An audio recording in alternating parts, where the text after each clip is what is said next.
اللہ کی راہ میں نکلنے کے لیے کہا گیا تو تم زمین سے چمٹ کر رہ گئے۔ کیا تم نے آخرت کے مقابلے میں دنیا کی زندگی کو پسند کر لیا ہے؟ اگر تم نہ اٹھو گے تو خدا تمہیں دردناک سزا دے گا اور تمہاری جگہ دوسرے گروہ کو اٹھائے گا۔ اگر تم نے نبی کی مدد نہ کی تو کوئی بات نہیں، اللہ تو اس وقت بھی اس کی مدد کر چکا ہے جب کہ وہ غار میں اپنے ساتھی کے ساتھ پناہ لیے ہوئے تھا۔ نکلو، خواہ ہلکے ہو یا بوجھل، اور جہاد کرو اللہ کی راہ میں اپنے مالوں اور اپنی جانوں کے ساتھ، یہ تمہارے لیے بہتر ہے اگر تم جانو۔ اللہ کو جنگ تبوک میں منافقین کا شریک ہونا پسند ہی نہ تھا، اس لیے اس نے انہیں سست کر دیا۔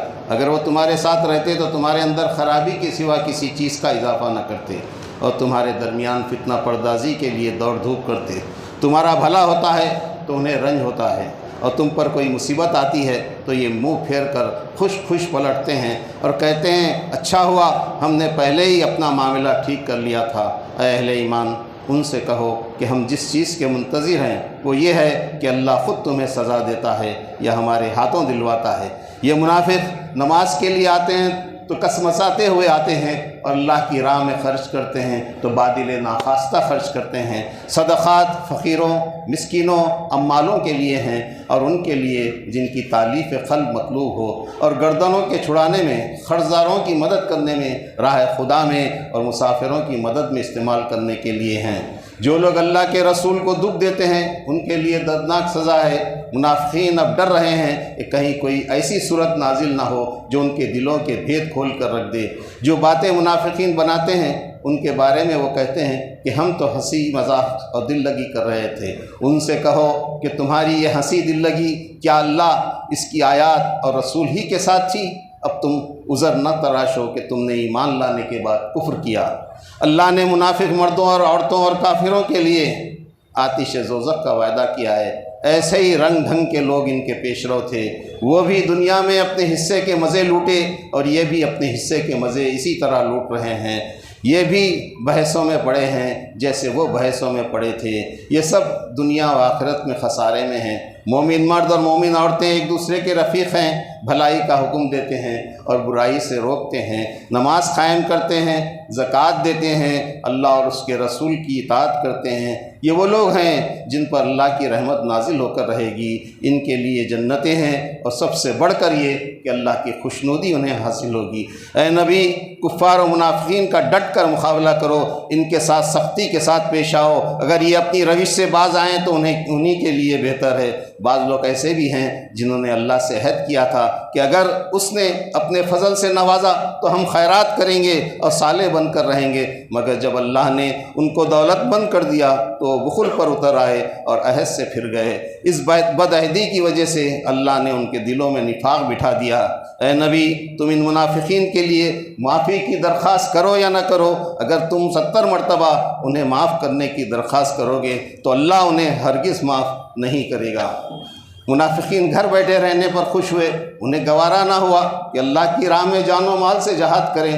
انہوں نے لوگوں سے کہا کہ اس سخت گرمی میں نہ نکلو، ان سے کہو کہ جہنم کی آگ اس سے زیادہ گرم ہے۔ اور اے نبی، آئندہ ان منافقین میں سے جو کوئی مرے اس کی نماز جنازہ تم ہرگز نہ پڑھنا اور نہ اس کی خبر پر کھڑے ہونا، کیونکہ انہوں نے اللہ اور اس کے رسول کے ساتھ کفر کیا ہے۔ اللہ نے مالدار منافقین کے بارے میں ارادہ کر لیا ہے کہ اس مال و اولاد کے ذریعے سے اسی دنیا میں ان کو سزا دے گا۔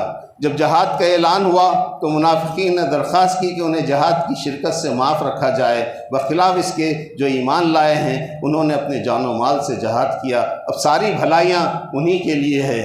ضعیف اور بیمار لوگ جو جہاد کے لیے زیادہ راہ نہیں پاتے وہ اگر پیچھے رہ جائیں تو کوئی حرج نہیں، اور ان غریب لوگوں پر اعتراض نہیں جن کو سواریاں مہیا نہ کی گئیں تو وہ مجبوراً واپس ہو گئے، اس حال میں کہ ان کی آنکھوں سے آنسو جاری تھے اور انہیں اس کا بڑا رنج تھا۔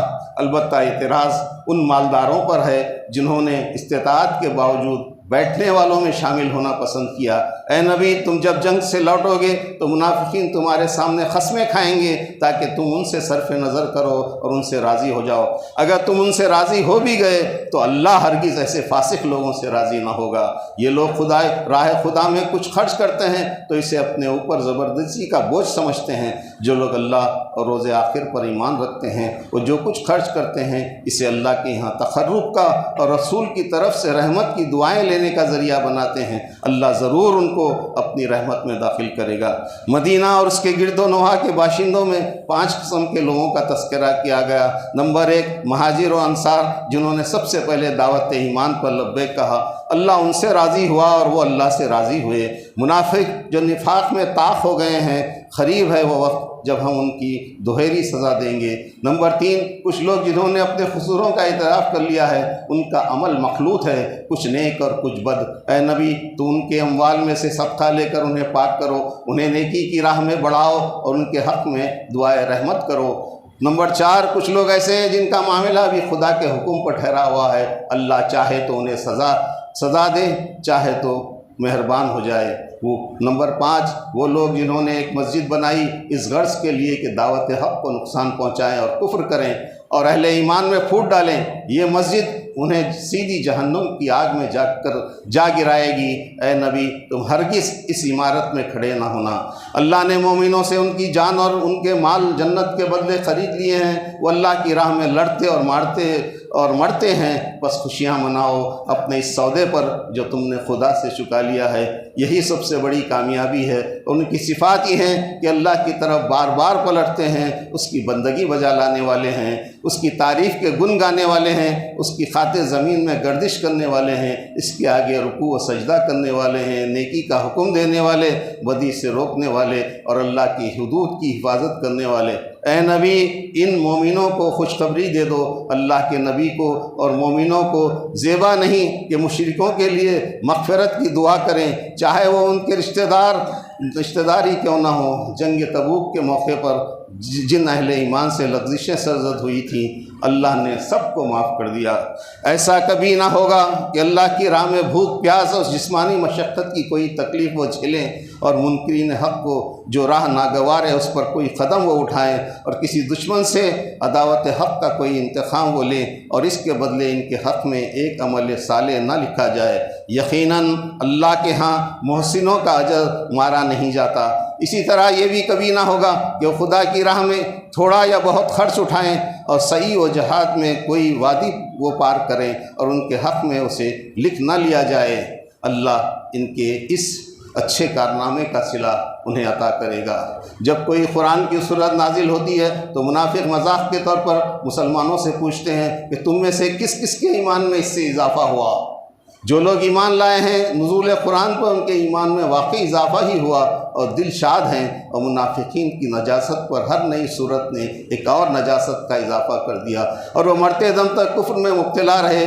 دیکھو، تم لوگوں کے پاس ایک رسول آیا ہے جو خود تم ہی میں سے ہے، تمہارا نقصان میں پڑنا اس پر شاق ہے، تمہاری فلاح کا وہ حریص ہے، ایمان والوں کے لیے وہ شفیق و رحیم ہے۔ اب اگر یہ لوگ منہ موڑے تو ان سے کہہ دیجئے میرے لیے تو اللہ کافی ہے، اس کے سوا کوئی معبود نہیں، اسی پر میں نے بھروسہ کیا اور وہ مالک عرش عظیم ہے۔ سورہ یونس۔ تمہارا رب تو وہی خدا ہے جس نے آسمانوں اور زمینوں کو 6 دنوں میں پیدا کیا، پھر تخت سلطنت پر جلوہ گر ہو کر کائنات کا انتظام چلا رہا ہے۔ کوئی شفاعت کرنے والا نہیں ہے الا یہ کہ اس نے اجازت دی ہو۔ پیدائش کی ابتدا وہی کرتا ہے، پھر وہی دوبارہ پیدا کرے گا۔ وہی ہے جس نے سورج کو روشن بنایا اور چاند کو چمک دی اور چاند کے گھٹنے بڑھنے کی منزلیں ٹھیک ٹھیک مقرر کر دی تاکہ تم اس سے برسوں اور تاریخوں کا حساب معلوم کرو۔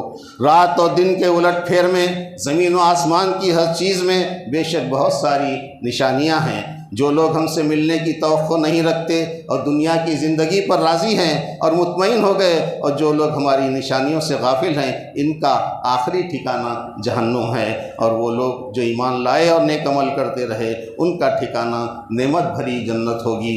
انسان کا حال یہ ہے کہ جب اس پر کوئی سخت وقت آتا ہے تو کھڑے اور بیٹھے اور لیٹے ہم کو پکارتا ہے، مگر جب ہم اس کی مصیبت ٹال دیتے ہیں تو ایسا چل نکلتا ہے کہ گویا اس نے کبھی